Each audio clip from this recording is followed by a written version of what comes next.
नमस्कार सभी को।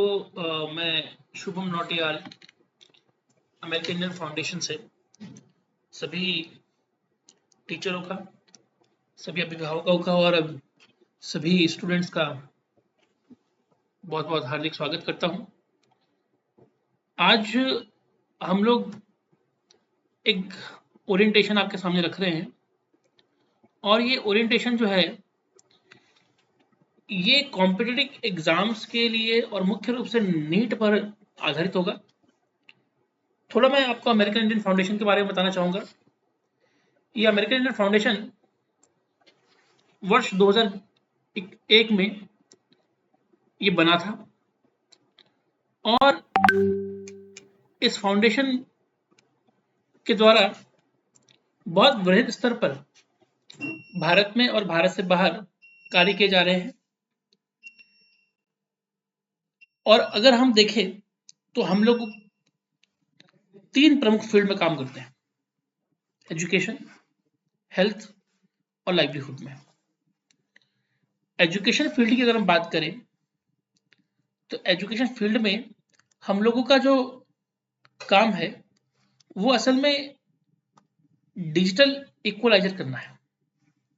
डिजिटल इक्वलाइजर का मतलब ये है कि किस तरीके से हम वर्तमान की टेक्नोलॉजी को अपने ऐसे स्टूडेंट को मुहैया कराएं जिसके माध्यम से वर्तमान की आधुनिक आवश्यकताओं की उनकी शिक्षा संबंधी ज़रूरतें पूरी हो पाएं और उसमें हम किस प्रकार से उनको मदद कर सकते हैं, यही हमारा डिजिटल इक्वलाइजर प्रोग्राम है।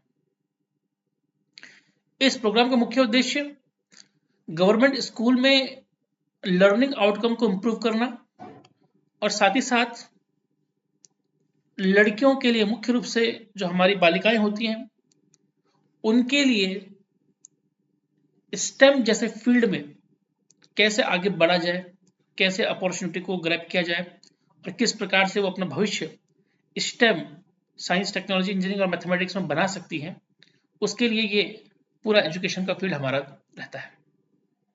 हेल्थ में मानसी हमारा प्रोजेक्ट है, maternal and newborn survival initiative, ये काम करता है। और लाइवलीहुड में हम लोग under privilege youth, marginalised women और डिसेबल्ड लोगों के लिए कार्य करते हैं। इस समय डिजिटल इक्वलाइजर की बात करें तो लगभग 5,42,571 चिल्ड्रन जो है वो हमारे साथ जुड़े हुए हैं और जिन्होंने स्टेम को हमारे साथ लिया है। 1,82,225 लोगों को हमने स्टेम टेक्नोलॉजी और पेडागोगी में ट्रेन किया है और लगभग हमने इंडिया में 35 स्टेट प्लस यूटी हमने यहाँ पर कवर करे हैं और 24,471 स्कूल हमने ट्रांसफॉर्म करे हैं through innovative teaching and learning practices. ठीक है, अब नीट का संबंध मैं आपको बताना चाहूंगा। कक्षा 12 के बाद कॉम्पिटिटिव क्लासेस या कॉम्पिटिटिव एग्जाम्स बहुत सारे होते हैं और उसमें से आज एक हिस्से को लेकर हम जा रहे हैं, वो है एमबीबीएस, यानी आपका नीट। हम नीट की बात करने जा रहे हैं। ठीक है, अब नीट जनरली सभी लोग जानते हैं कि नीट के लिए एलिजिबिलिटी क्या होती है। हालांकि मैं 25 की एलिजिबिलिटी आपको दिखा रहा हूँ, लेकिन यही आपकी 26 की भी रहने वाली है। तो मिनिमम एज रिक्वायरमेंट जो रहती है वो 17 साल रहती है। ठीक है, बाई 31 दिसंबर 2025, तो यहाँ पर 2026 हो जाएगा। ठीक है, अगर आपको 2026 की नीट में क्या करना है, पार्टिसिपेट करना है। नेशनलिटी की बात करें तो कैंडिडेट जो होना चाहिए वो इंडियन सिटीजन होना चाहिए, नॉन रेसिडेंट इंडियन होना चाहिए, ओवरसीज सिटीजन ऑफ इंडिया होना चाहिए, पर्सन ऑफ इंडियन ओरिजिन को भी लिया जाता है और फॉरेन नेशनल्स के लिए भी यहाँ पर हम अलाउ कर सकते हैं। एजुकेशन क्वालिफिकेशन की बात करें तो 10+2 आपकी होनी चाहिए इक्विवेलेंट इसके, और आपने नीट के लिए अप्लाई किया हो। सब्जेक्ट जो आपके यहाँ पर इंपॉर्टेंट रहेंगे फिजिक्स, केमिस्ट्री, बायोलॉजी और इंग्लिश, ये आपके इंपॉर्टेंट रहेंगे। अब इसमें क्वालिफिकेशन की बात कर लें तो candidate must score at least 50% in physics, chemistry and biology in the qualification examination. Qualification examination में जो कैंडिडेट है उसको कम से कम 50% नंबर लाने ही होंगे फिजिक्स, केमिस्ट्री और बायोलॉजी की फील्ड में। और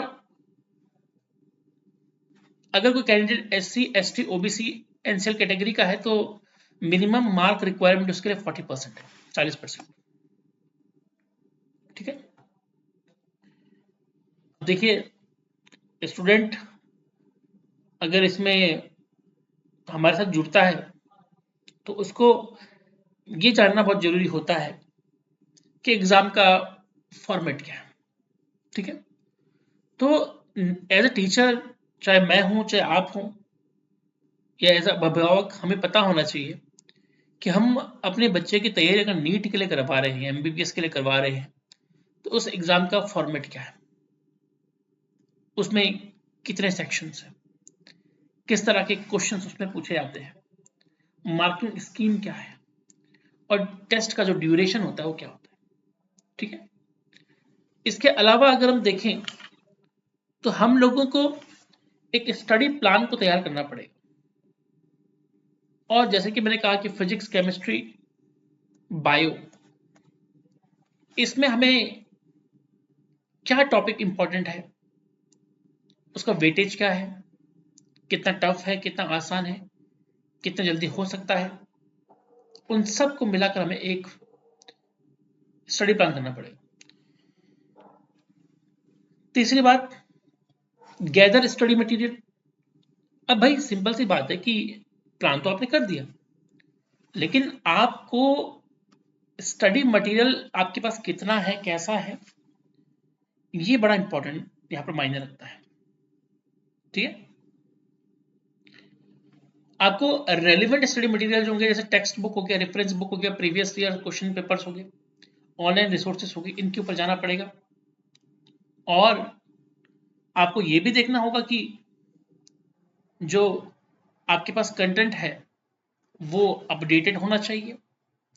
इसके अलावा उसमें आपके पास रिलायबल स्टडी मटेरियल होना चाहिए। चौथी बात, प्रैक्टिस रेगुलरली। आपको प्रैक्टिस रेगुलरली करनी पड़ेगी। उसके लिए आपको सैंपल पेपर्स को देखना होगा, मॉक टेस्ट को देखना होगा, क्विजेस को आपको रेगुलरली करना पड़ेगा। इससे अगर आप करते हैं तो आपका जो टाइम मैनेजमेंट स्किल होता है वो आपका इंप्रूव होता है। ठीक है, और आप ये जान पाते हो कि आपको किस जगह में, किस सब्जेक्ट में, किस पॉइंट में आपको इंप्रूव करने की क्या है जरूरत है। ठीक है, खास बात यह है कि आपको अपने वीक एरियाज फोकस करना होगा, तभी एग्जाम निकल सकता है। इसके लिए आप अपनी टीचर की मदद ले सकते हैं, मेंटोर्स की मदद ले सकते हैं, या ऑनलाइन रिसोर्सेज जो अवेलेबल हो आप उसकी मदद ले सकते हैं। ठीक है, तैयारी की खास बात यह भी है कि आपको ऑर्गेनाइज रहना चाहिए। आपके study material, notes, study schedules organise होना चाहिए। मिनिमम डिस्ट्रैक्शन आपको होना चाहिए। मैक्सिमम प्रोडक्टिविटी की तरफ आपको काम करना है, तो आपको सारा काम जो है वो ऑर्गेनाइजली करना पड़ेगा। ऐसा नहीं कि आज कुछ पढ़ लिया, कल कुछ पढ़ लिया, परसों कुछ पढ़ लिया, कोई टारगेट ही नहीं है, कोई पॉइंट ही नहीं है, तो ऐसा आपको नहीं। ठीक है, नोट्स बुक की बात कर लेते हैं। सब्जेक्ट वाइज नोटबुक आपको बनानी चाहिए जिससे कि आपके नोट्स ऑर्गेनाइज हो। Study material effectively and maintain separate subject wise notebook. Study material जो है वो इफेक्टिवली और सेपरेट सब्जेक्ट वाइज नोटबुक आपकी होनी चाहिए। ठीक है, और स्ट्रीमलाइन स्टडी सेशन आपके पास होनी चाहिए। टाइम मैनेजमेंट सबसे इंपॉर्टेंट जो है वो है टाइम मैनेजमेंट। स्टूडेंट को सबसे बड़ी चीज जो एग्जाम से मारती है, या कह लीजिए कि आप एग्जाम से दूर ले जाती है, वो है उसका टाइम मैनेजमेंट। अगर आपने अपना टाइम मैनेज कर लिया कि आप कब पढ़ना है, कब प्रैक्टिस करनी है, कब मॉक टेस्ट लगाने हैं, कब कंटेंट को ऑर्गेनाइज करना है, अगर ये आपका ऑलरेडी मैनेज्ड है तो एग्जाम निकालना आसान हो जाता है। और अगर यही मैनेज नहीं है तो फिर आप ये मान के चलिएगा कि आपको एग्जाम निकालने में दिक्कत हो जाएगी। ठीक है। कम्युनिकेशन एंड कोलैबोरेशन, कम्युनिकेशन और कोलैबोरेशन की बात कर लेते हैं। इसका क्या मतलब है कम्युनिकेशन और कोलैबोरेशन का? यहाँ पर अगर हम देखें तो कम्युनिकेशन कोलैबोरेशन का मतलब ये है कि आपके व्हाट्सएप ग्रुप हो गए या टेलीग्राम चैनल्स हो गए, आप चाहें तो इन जगहों में क्या कर सकते हैं, चीजों को देख सकते हैं, क्या आप चीजों को सर्कुलेट कर सकते हैं, या आप आपस में ग्रुप बनाकर इन चीजों को क्या कर सकते हैं, अपने कंटेंट को एक दूसरे तक पहुंचा सकते हैं। तो इसके लिए कम्युनिकेशन भी हो जाएगा, कोलैबोरेशन भी आपको चाहिए। सबसे इंपॉर्टेंट चीज, अपनी हेल्थ का ख्याल रखिए, अच्छा खाना खाइए, अच्छी नींद लीजिए, फिजिकली एक्टिव रहिए, एक्सेसिव स्ट्रेस और एंजाइटी को दूर रखिए। ठीक है। और मेडिटेशन पे फोकस कीजिए तो आप सफल हो जाएंगे। मैनेज टाइम इफेक्टिवली, टाइम को इफेक्टिवली मैनेज कीजिए। और सबसे इंपॉर्टेंट चीज होती है कि स्टे पॉजिटिव एंड कॉन्फिडेंट। आपको हमेशा पॉजिटिव और कॉन्फिडेंट होना चाहिए। अगर आप पॉजिटिव कॉन्फिडेंट नहीं है तो दिक्कत हो जाएगी। ठीक है। अब गाइडलाइन फॉर स्कूल स्टाफ, एक स्कूल स्टाफ के रूप में आपके पास क्या गाइडलाइन होनी चाहिए? नोडल टीचर आइडेंटिफिकेशन, हर स्कूल में एक नोडल टीचर होना चाहिए जो कि रिस्पॉन्सिबल हो सभी तरह की एक्टिविटीज करवाने के लिए जिसका संबंध कॉम्पिटिटिव एग्जाम से। नोडल टीचर की जो कम्युनिकेशन स्किल होनी चाहिए वो अच्छी होनी चाहिए, और प्रोफिशिएंट इन टेक्नोलॉजी यूज, यानी कि वो टेक्नोलॉजी यूज में अच्छा होना चाहिए। दूसरी चीज, teacher presence in classroom, subject teacher physically present रहे क्लासरूम में तो बहुत ही अच्छा रहेगा, जब ऑनलाइन क्लासेस प्रोवाइड की जा रही हो या ऑनलाइन कंटेंट आपके पास या ऑनलाइन ऑफलाइन कंटेंट जैसा भी हो, अगर आपके पास हमारी तरफ से मौजूद हो रहा हो तो उस समय टीचर अगर प्रेजेंट रहता है तो बहुत अच्छा है, और रेगुलर मॉनिटरिंग अगर हो जाए तब तो और भी अच्छा है। ठीक है। तीसरी चीज कि school wise WhatsApp group creation for class 11th and 12th। आपको क्लास 11th और 12th के लिए एक व्हाट्सएप ग्रुप बनाना चाहिए जिसमें कि हमारे द्वारा दिया गया कंटेंट आप लोगों के बीच में आए, विद्यार्थी उससे लाभान्वित रहें। इस तरह का अगर आप देखें तो आप इस तरह का ग्रुप बनाकर एक कम्युनिकेशन और रिसोर्स शेयरिंग ग्रुप के रूप में आप उसे डेवलप कर सकते हैं। ठीक है। हम आपको ऑनलाइन ऑफलाइन दोनों तरीके से कंटेंट प्रोवाइड करेंगे, और आपके पास पीपीटी प्रेजेंटेशन होनी चाहिए, नोट्स होने चाहिए, क्वेश्चन बैंक होने चाहिए, ये सब आपके पास होने चाहिए जो हमारे आपको दिए जाएंगे, जिसको आप बच्चों के साथ या अपने साथ या अपने जो भी है इसमें कॉम्पिटिटिव एग्जाम में संबंधित उसमें आप शेयर कर सकते हैं। ठीक है। साथ ही स्टूडेंट को इंकरेज करना है ताकि वो कोलैबोरेट कर पाए। ठीक है।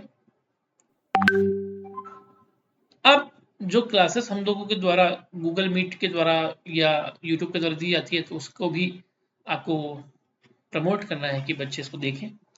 ये देखकर ना केवल उनका नीट और जेईई का सपना पूरा होगा, मुख्य रूप से नीट हम बात कर रहे हैं, बल्कि स्कूल लेवल पर जो 12th क्लास को लेकर कंटेंट होता है बोर्ड एग्जाम को लेकर वो भी आपका सफल हो जाएगा।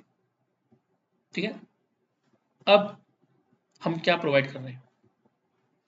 हम चैप्टर वाइज नोट्स प्रोवाइड कर रहे हैं, chapter wise question bank provide कर रहे हैं, चैप्टर वाइज पीपीटी प्रोवाइड कर रहे हैं। ठीक है। वीडियो प्रोवाइड कर रहे हैं, सारी चीजें कर रहे हैं।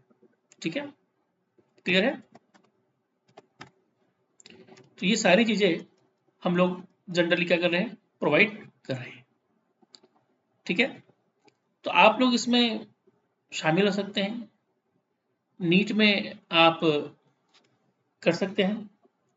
अगर आपको नीट में जाना है तो आप ये मान के चलिएगा कि ऑनलाइन सबमिशन जो होता है फॉर्म का वो लगभग मार्च में हो जाता है। वेबसाइट है neet.nta.nic.in, और नीट एग्जाम जो होता है जनरली मई में होता है और लगभग 20 लाख एप्लीकेंट्स उसमें शामिल होते हैं।